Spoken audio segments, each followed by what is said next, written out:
Boys, I got a challenge for you today. We're gonna see who can hit it further.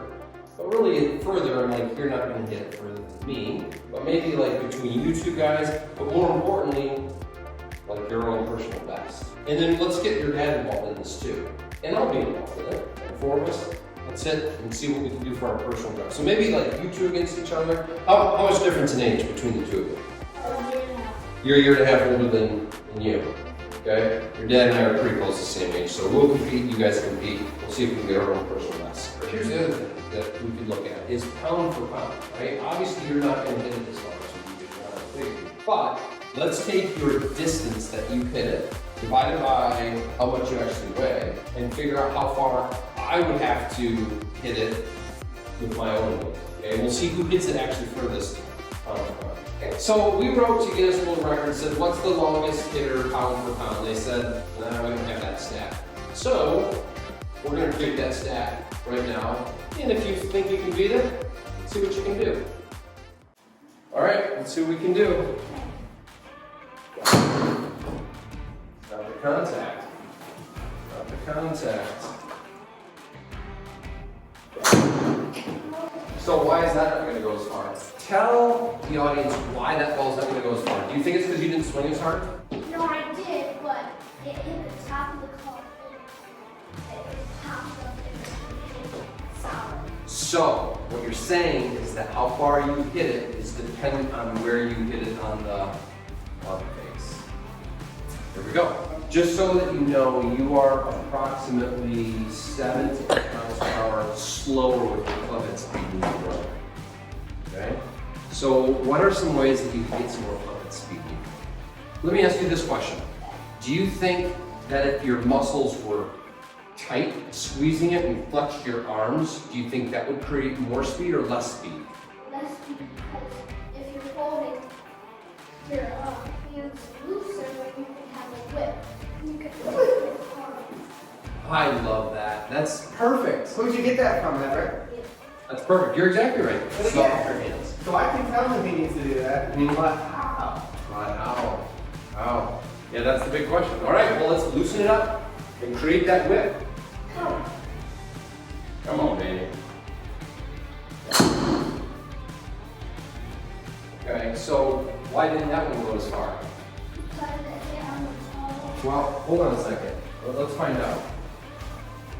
It didn't hit that much on the toe. Okay? It didn't hit that much on the toe, but why did the ball curve left? Because when it hit it, Yeah. I turned your face You turned the face down, which made it go higher or lower? higher. No, lower. It made, when you turned that face down, it made it go lower, and it made it hook. And so because it hooked, the thing almost just fell out of the sky, right? It didn't go like that, it went down like that. That's why I didn't get as much. Because that, my friend, was 2 miles per hour faster. Club head speed was fast, 75. It was the conditions of where that angle of the hook was, right? Come. Woo! Yeah, what do we got? Oh, Yeah! 181. So how did you accomplish that? Like, what helps you hit the ball further? I'm not trying so hard and keep my balance. Keeping your balance and not trying so hard. What else did we do in your setup to try to help you hit further? Like, stand, put your foot back, and lean a little bit back, and tilt your head back. That's right, and that helps you do what? To hit it, well, higher or lower? Higher. Higher. And so higher for you was making it go further, right? Okay, we're at 181. Let's go! Yes. How much older are you than ever? Oh, I'm about a year and a half. A year and a half. So a year and a half right now is only giving you 12 yards further. Is that enough? Yeah. You want it to be a little more? What? You don't think Everett's gonna gain 12 yards in a year and a half? I don't think I can gain yards too. That's the point. I want you to see, like, you gotta spread the gap. Get the gap bigger. Right now it's only at 12 yards. He's at 181, you're at 193.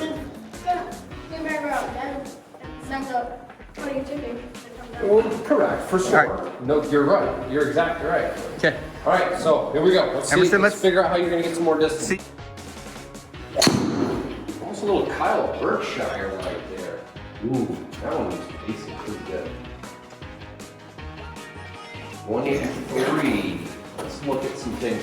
Just to kind of give you an awareness here, your best right here so far was 80 mile per hour, and then 114 was your best ball speed so far. Is that, to get that to go further, do you think that's high enough? Yeah. I don't think so. I think you gotta get a little higher. Okay? I think you gotta hit that a little higher. Yep.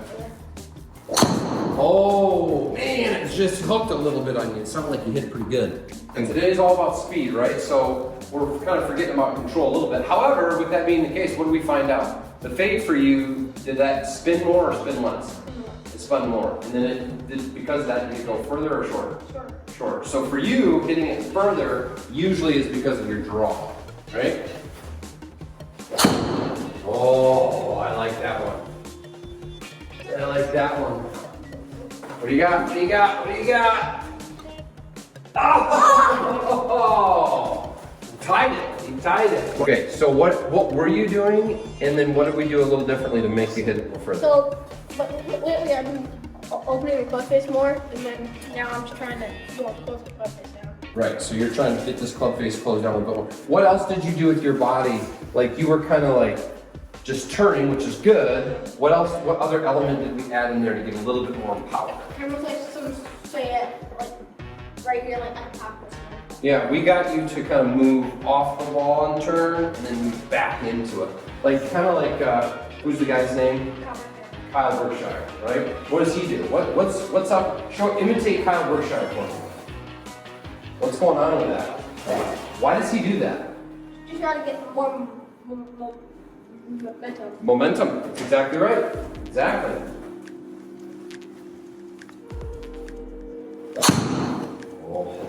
Oh, what do you got? Come on, baby. Come on, baby. Ah! 198! Woo! So look at. Before, yeah, I was right with hitting higher. You hit that higher. You were before at 14. This is 16. You hit more up on that. You hit up on it. You didn't necessarily go that much faster, right? But you got better angle numbers. I'm gonna get 200 right here.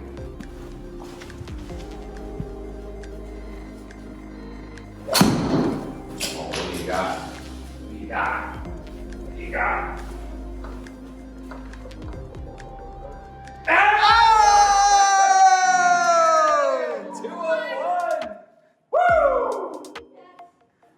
Okay, so Dad's in the picture now. Okay, Andrew, and we got a stealth too.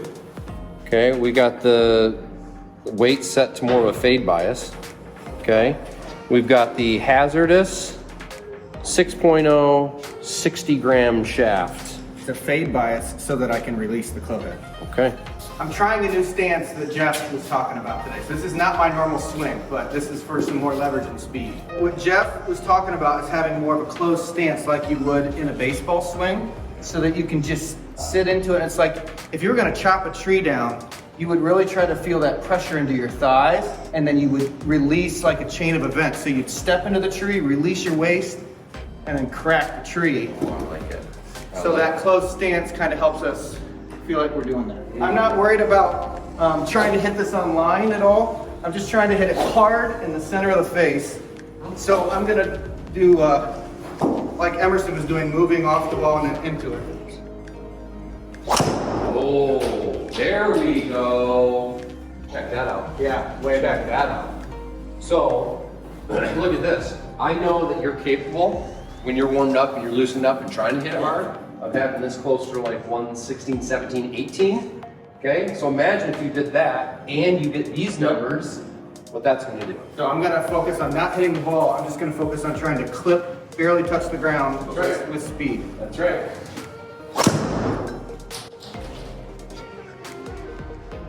That's very good. What's crazy is at home, even my farthest balls are fades.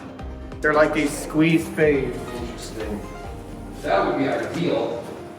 But oh, there it is, 167. 167 ball speed. That's to be a draw. Straight.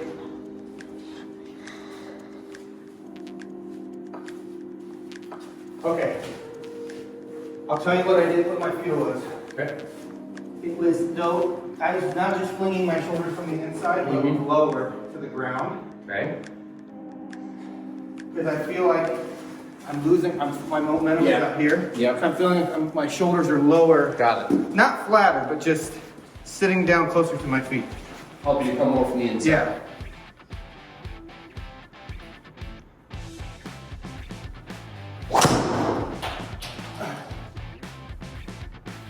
That ball. Ah. Oh. 320. And I can't get my draw work. Now it's gonna go a little left too. I got the opposite problem as you, Andrew. Look at that ball speed. Wow. He already beat my high ball speed. Yeah, 169. We got 170 in the tank, I think. He got a hooky low 318 out there. If I can get that to not hook, Jeez, I'm gonna have to step back in there. I think we can get to 330, boys. And here we go. No hook.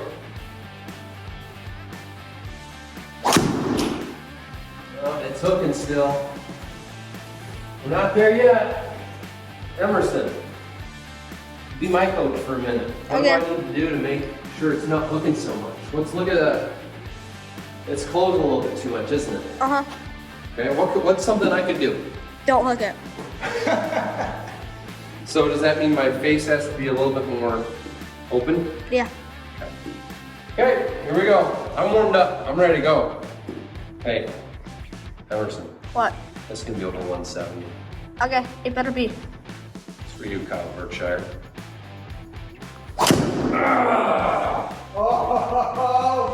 Oh yeah. Oh yeah.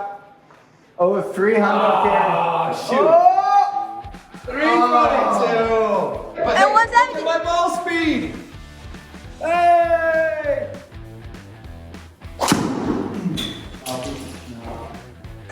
I bet your club speed it. Club head. That's at 120. Yeah. This guy's tapped out? So Jeff, Yeah. either of us would be crazy to question Tiger Woods' ability. That's not what I'm about to do. What I am about to question is these ball speeds we see on TV. They've been talking during the Hero World Challenge that Tiger's cruising at 176, 177 ball speed. Yeah. Is that? Yeah. So I mean, because you're hitting it Yeah. Right. 320. Yeah. Now I know he's hit these 350, 370 yard bombs, but he's got wind and all this other stuff. When I watch it on TV, the numbers don't match up. Like you said, you'll see, say, okay, a ball speed at 176, but then you'll see that he carries it, 290. Now, granted, maybe the wind's into him at that point. That doesn't seem to make sense to me. So some of it, I think, has to do with whatever they're tracking that with. I mean, I've got the GC quad, and maybe they're using TrackMan, and the difference between those, or if it's even a different type of TrackMan. But I've gone back and forth even with another pro, talking about this, and he's on the same page. It's just going, it doesn't seem to make sense. I don't know. Okay, so I got some numbers here. We got our numbers. Emerson, you came in at a whopping 201. Everett, 181. Really good. Your dad and I pretty much tied. I hit 5 yard. He hit 325, I hit 326. Now, the part that we were kind of curious about was how far you hit it per pound, right, for your weight. So, here's what we figured out. Andrew, for every pound that he weighs, he hit it 1.6 yards. I'm pretty much right there with him. I hit it 1.6 yards, okay? So I'm 195 pounds and I hit it 325 divided by that. That's where we get that number, right? Everett, you got 2.2 yards for every pound that you hit. And the winner per pound today was Emerson, who came out with 2.7 yards per pound body weight. Just to put that into perspective, boys. Do you know how far I would have to hit that at nearly 200 pounds? If I hit the same pound for pound, you know how far I'd hit it? Like 500. I did the math. It's 540 yards. Is how far I would hit it if I hit it the same as you, pound for pound. Bryson Dechambeau could. Not even Bryson, not even Kyle could hit it that far. Right? Boys, good job today. Did you have fun? Yeah. Yes, I did too. It was a lot of fun. Hey, if you can beat these numbers for pound, send us a video of you hitting the ball further than him. Yeah, I would love to see it. And if you liked what you saw today, don't forget the old thumbs up button, hit that subscribe button, And make sure to like. and make sure to like it. See you next time.